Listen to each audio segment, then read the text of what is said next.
if I told you, with absolute conviction, that the most dangerous person in any environment isn't the one who always seems busy, nor the most intelligent by common standards, nor the most dedicated by modern productivity metrics, but rather the one who, at first glance, appears to be doing absolutely nothing. It's not the genius consumed by his own obsessions, nor the entrepreneur who prides himself on waking before sunrise, nor the fanatic who calculates every minute of the day as if, answering to an invisible judge. It's the one who appears lazy, who remains aloof, who seems out of place in the whirlwind around him. The type you see leaning against a wall, their eyes lost in a distant point, as if inhabiting a time of their own. This is the type who provokes at once contempt and curiosity in those who observe them. Because even without saying anything, you sense they carry knowledge you don't know, and that's disturbing. This figure is uncomfortable because it destabilizes a logic you've learned since childhood. That constant effort inevitably leads to success. That continuous movement means progress. That stopping is synonymous with failure. Carl Jung, one of the most influential thinkers in psychology, argued that there's a rare type of person who plays a completely different game. This individual doesn't run on the same track where everyone else bumps into each other. They don't measure time with the same clock as you. They don't follow the established script, and paradoxically, that's why they almost always achieve more. Imagine a random coffee shop on a busy morning. At one table sits someone like Sarah, laptop open, color-coded planner, frantic fingers on the keyboard, body thrust forward as if imbued with a rush. At the other table, someone like Mike, leaning back in his chair, cell phone in hand, gaze unobserved, coffee mug nearly untouched at his side. If you had to bet on who will change the world, you'd pick Sarah without hesitation. But what if I told you that Mike, in this moment of apparent inactivity, is developing an idea capable of transforming an entire sector of the economy, while Sarah is busy updating her LinkedIn job description? What if this inactivity were actually an invisible incubation process? What's truly frightening isn't apparent laziness, but the disconcerting possibility that everything you've believed about success may be wrong. Jung saw these people, those with great ambition but no urgency, as operating at a different level of consciousness. They live off the radar of modern productivity, invisible until they move, and when they do, their impact is disproportionate. This deliberate calm, this absence of anxiety, is a power that threatens any system that measures value only in hours of visible effort. And here's the point that inevitably resonates with you.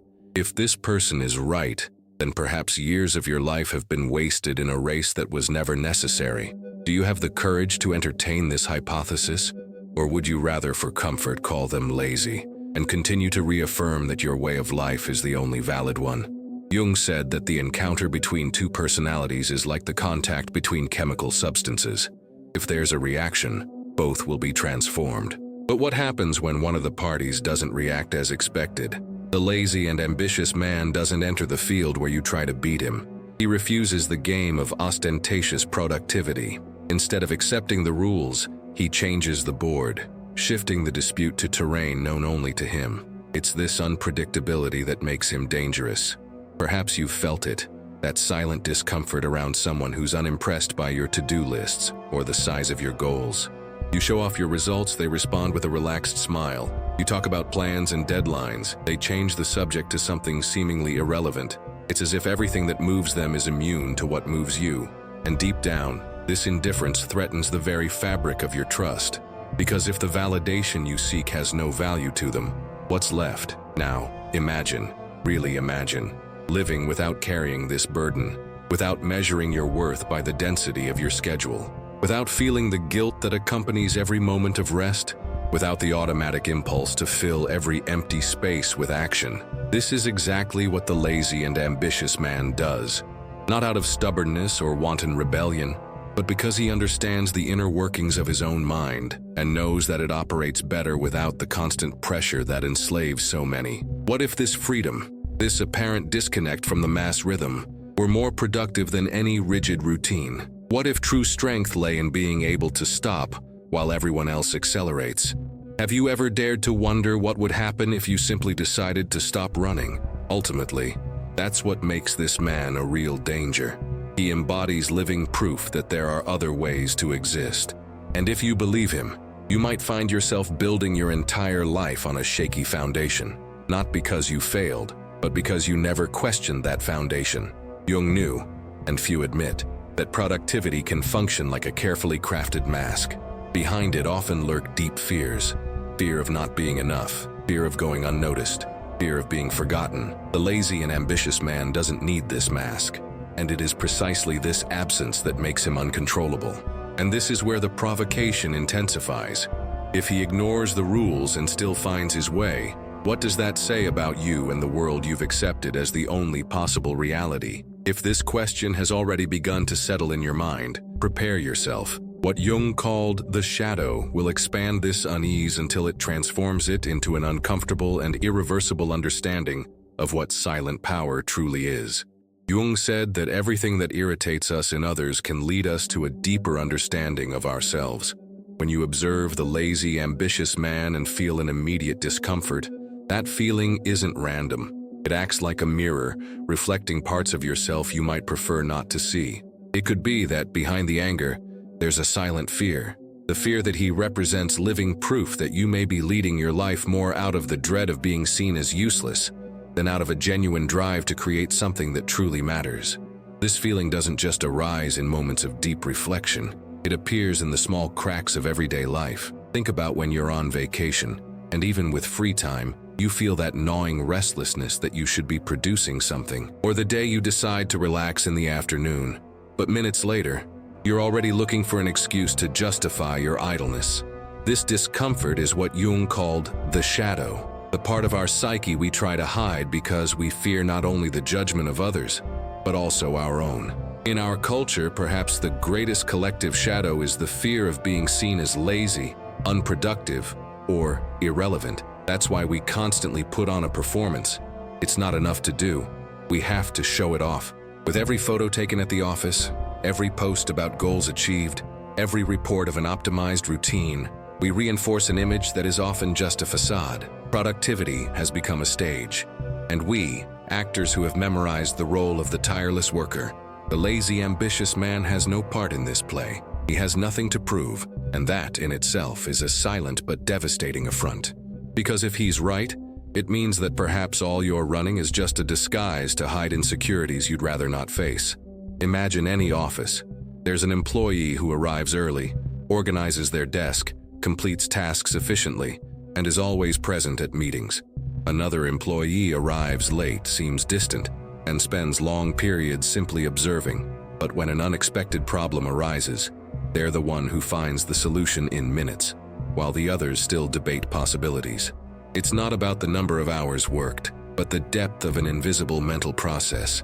This is the key, Jung pointed out. We live obsessed with the visibility of effort and ignore the power of the invisible. We are conditioned to believe that if something cannot be measured, it does not exist.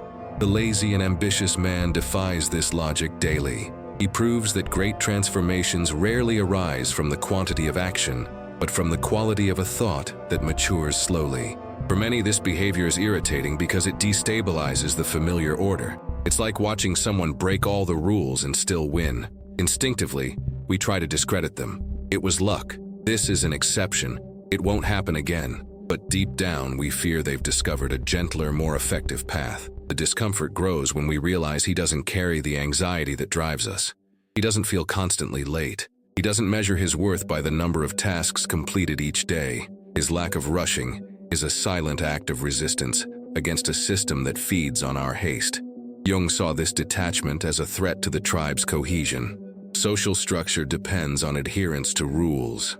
Those who ignore them out of indifference, not out of explicit rebellion, prove that there is life outside the system, and this proof is dangerous because it can inspire others to follow the same path. In everyday life, this inspiration spreads silently. A colleague begins to question whether it's really worth working overtime just to show commitment. A friend reconsiders whether he needs to sacrifice all his weekends to courses that don't really spark his interest. Small questions that over time undermine long-held certainties. The lazy and ambitious man doesn't try to convince anyone. He doesn't need to.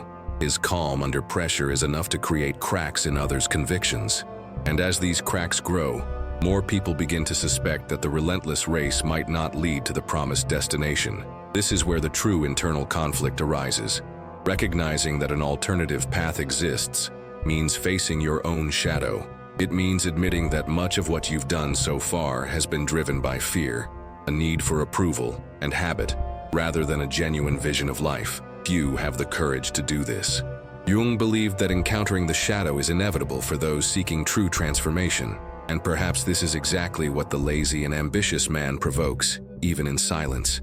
He forces us to ask, if I didn't need to prove anything to anyone, what would I do with my time and my life? This question, more than any criticism, is what truly disconcerts us.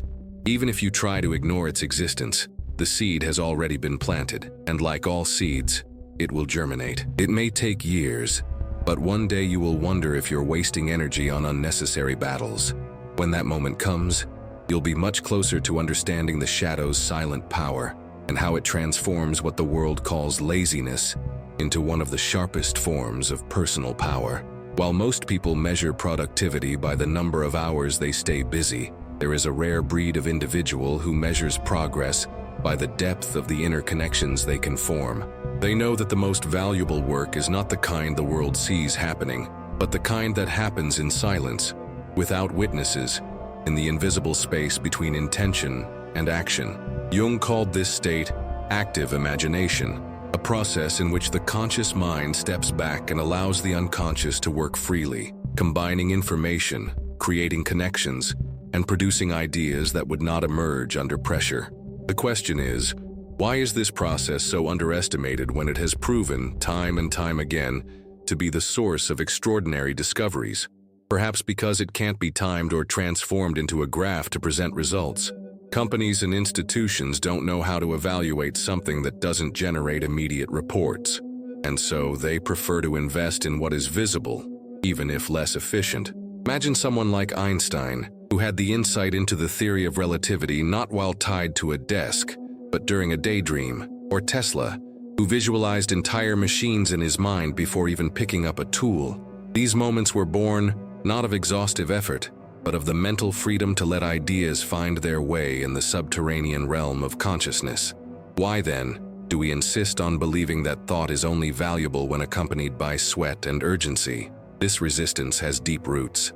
From an early age, we're taught that value lies in visible effort, that working means being in constant motion. That's why when we see someone seemingly inactive, our instinct is to judge, not understand. But what if this person is doing work that, though invisible, is more transformative than any meticulously followed routine? The difference between the lazy and ambitious man and the rest of the world is not just one of pace, but of mental terrain. While most build on what they already know, he explores areas where no one has yet set foot.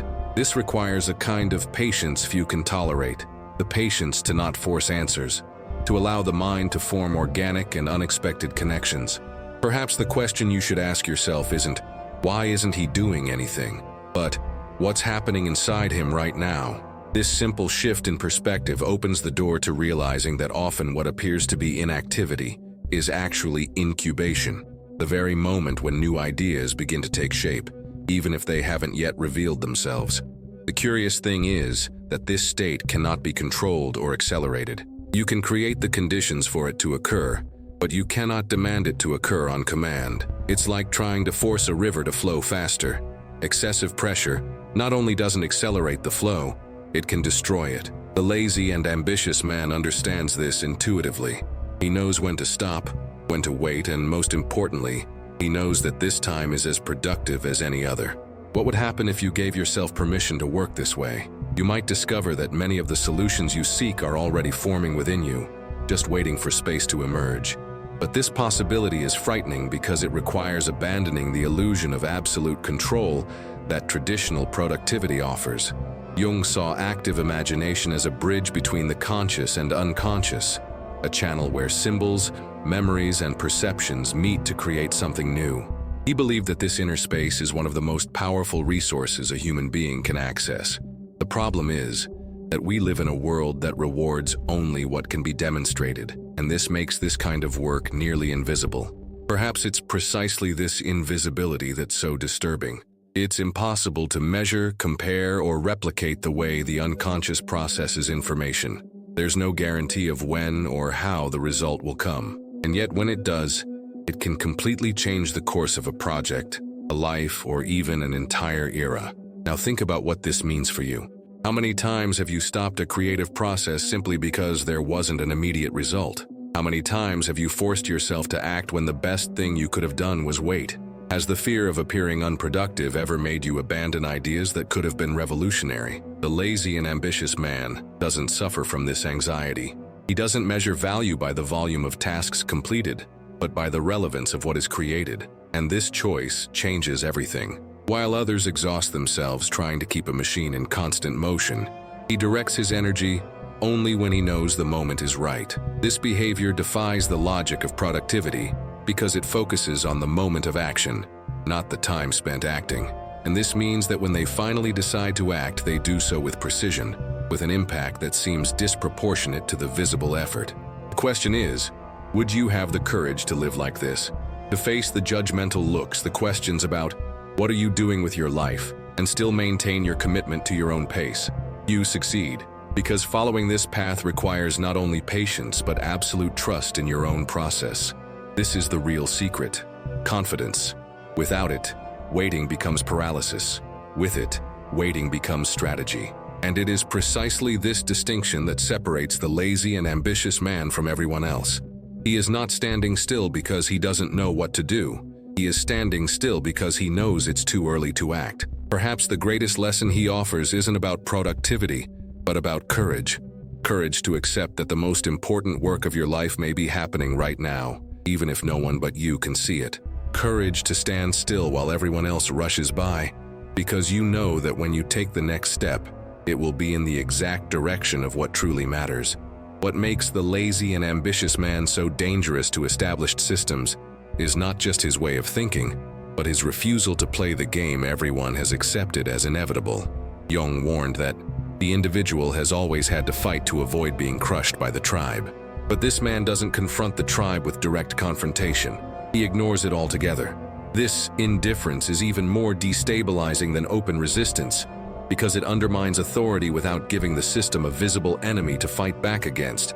When you reject the rules, the system can punish you. But when you act as if they never existed, you erode the very foundations that sustain power. This stance exposes the fragility of what seemed immutable. Our society relies on beliefs repeated generation after generation, studying long hours to follow orders, exchanging hours of life for money, consuming to signal status, optimizing routines to produce more. The lazy and ambitious man observes this cycle and asks the question few have the courage to ask: why? And the lack of a solid answer isn't just embarrassing, it's frightening. A 2018 Gallup survey revealed that 85% of people worldwide feel disengaged with their work. This means the vast majority follow the collective script not because they believe in it, but because they see no way out. Now, imagine the impact of meeting someone who lives outside this framework, proving that it's possible to thrive by ignoring imposed rules and still maintain complete autonomy. Consider the case of Richard Feynman, a Nobel Prize-winning physicist. He rejected commitments that didn't serve his true work, thinking. He avoided committees, meetings, and administrative duties. He spent hours on seemingly mundane activities, playing bongos, studying languages, drawing. But it was in these breaks that his most brilliant ideas emerged. He understood that protecting one's own mental space was as essential as any formula. The lazy and ambitious man adopts the same principle, guarding his energy as a sacred resource. And here's the critical point: this attitude is contagious. There's no need to argue or convince with speeches. The simple example of someone living without anxiety, achieving lasting results without submitting to the oppressive pace, is enough to plant seeds of doubt. Little by little, these seeds germinate. An employee begins to wonder if it's worth giving up weekends to impress a boss. A student questions whether they chose their career based on conviction or social expectations.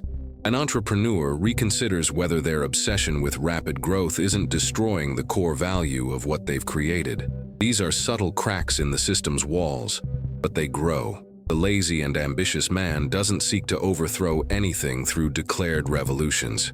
He doesn't organize protests. He doesn't write manifestos.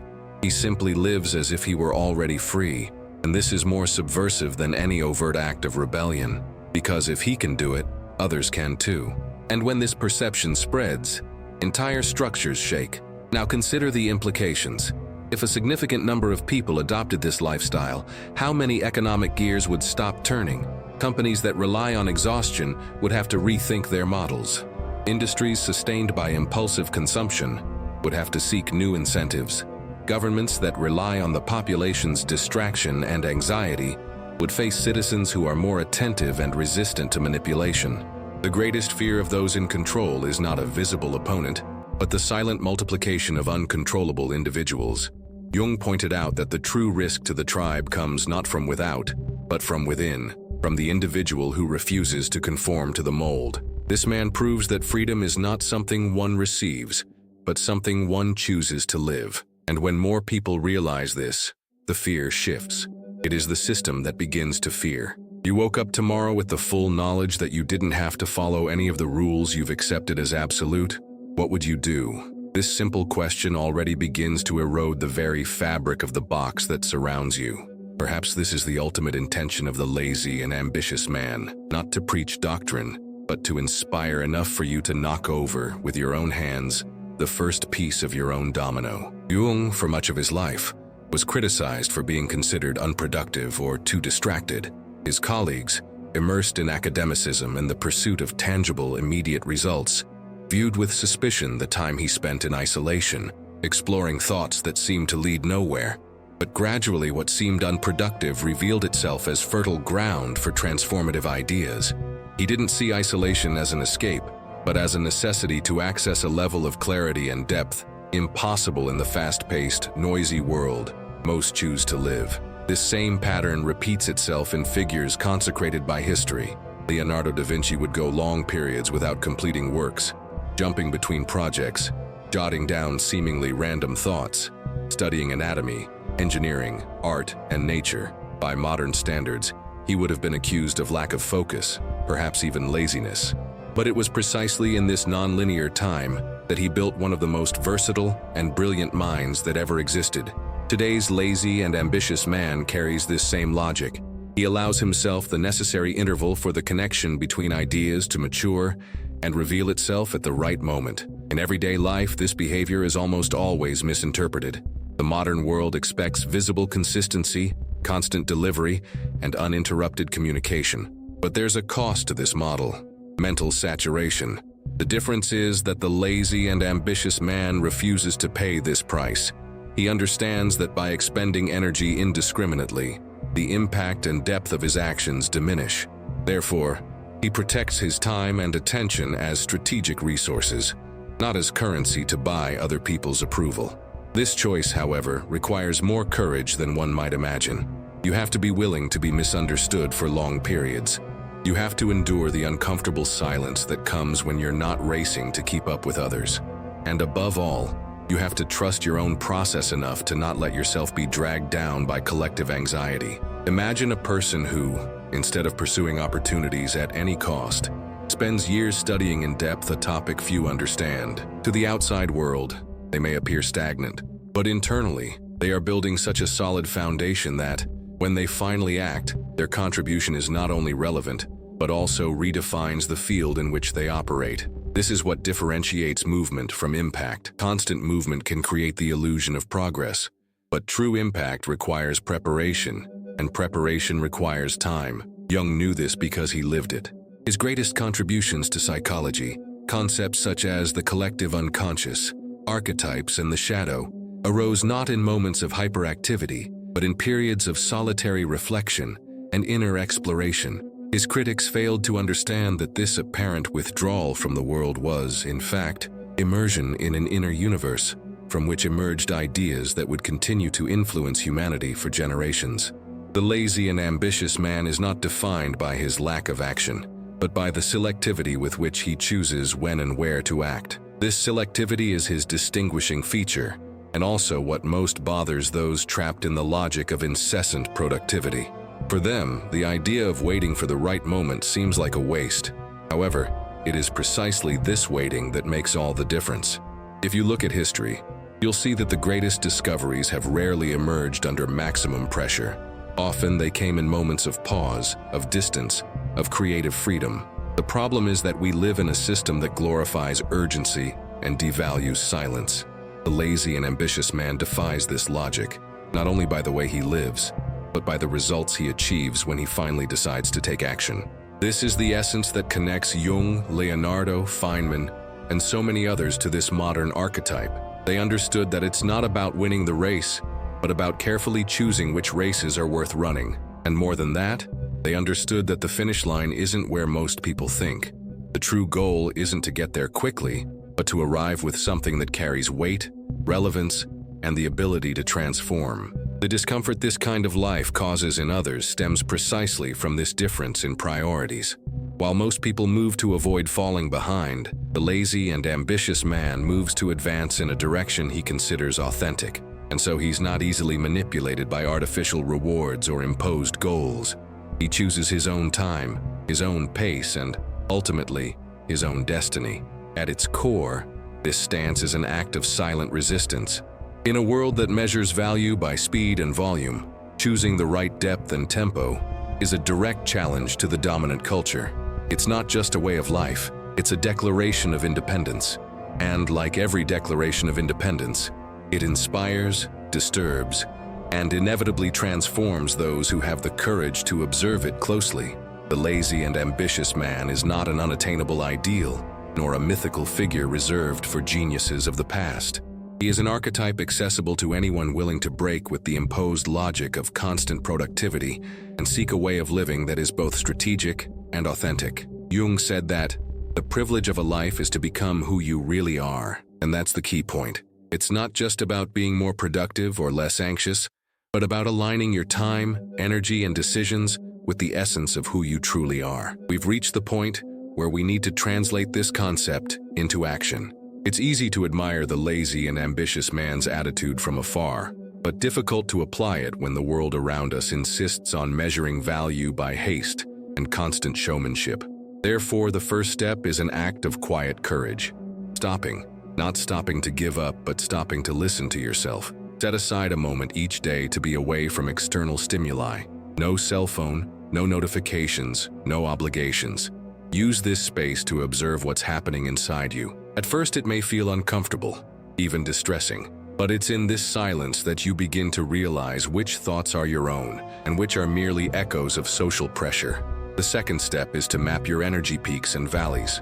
For a week, write down the moments when you feel most creative, most analytical, most tired, or most distracted.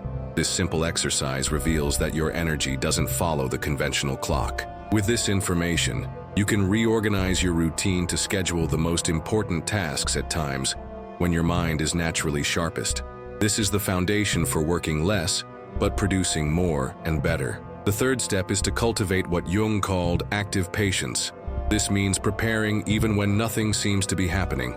Study, accumulate knowledge, refine skills, create connections, all without the pressure of immediate results. It's a silent investment that, at the right moment, transforms into results that seem magical to those who haven't followed the process. The fourth step is learning to say no clearly. This doesn't mean closing yourself off from the world, but protecting the space where your ideas and plans mature. Rejecting demands that don't align with your vision isn't selfish, it's strategic. Every time you say yes to something irrelevant, you're saying no to something essential. The fifth step is to practice distinguishing between rest and escape. Resting is conscious recovery, without guilt. Escape is hiding from something that needs to be faced. When you confuse the two, you either exhaust yourself trying to stay active, or lose yourself in empty distractions. Practicing this awareness will ensure that your downtime is truly constructive. The sixth step is to disconnect from external validation. This is harder than it seems because today's culture is built on likes, comments, and visible approvals. But deep down, none of these signals define your true worth. Reduce the time you spend on social media, avoid measuring your progress by comparing yourself to others, and learn to recognize your own internal metrics of success. The seventh step is to create an anchor project, something you build over months or years without rushing or pressure, but with consistency. It could be a book, a piece of research, a business, a work of art, or anything that represents your vision. This project becomes the guiding thread that gives meaning to your time and effort, even when there are no immediate results. The eighth step is to practice continuous introspection. From time to time, review your choices, habits, and priorities. Ask yourself, does this still reflect who I am and where I want to go? The ability to adjust course honestly is what keeps the lazy and ambitious man on the right path, even when everything around him changes. And finally, the ninth step, accept that your pace is part of your identity. There's nothing to prove to someone who's always rushing. When you embrace this principle, the weight of other people's judgments fades.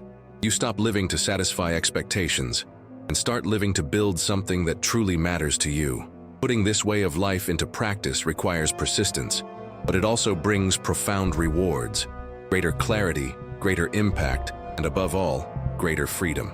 You become immune to the distractions that consume most people and able to focus your energy on a few decisive moves that yield disproportionate results. And here's my final thought. Perhaps true ambition isn't about accumulating visible victories, but about building a life you don't need to escape in moments of silence. A life that, even in the eyes of those who don't understand, has meaning for you. The lazy and ambitious man isn't a rebel without a cause. He's a strategist who understands that to win, you must carefully choose when and how to act. If this content has made you rethink your way of living and working, if it has planted the seed of change within you, then turn that inspiration into action. Start today, even if it's just a single step, and share this journey. At Deep Psyche, we're building a space for this kind of conversation, a place for those who want more depth and less superficiality. Subscribe to the Deep Psyche channel, like this video, and if you'd like, share your questions or experiences in the comments, even anonymously. Your voice could be the trigger that inspires someone to find their own rhythm and finally take control of their life.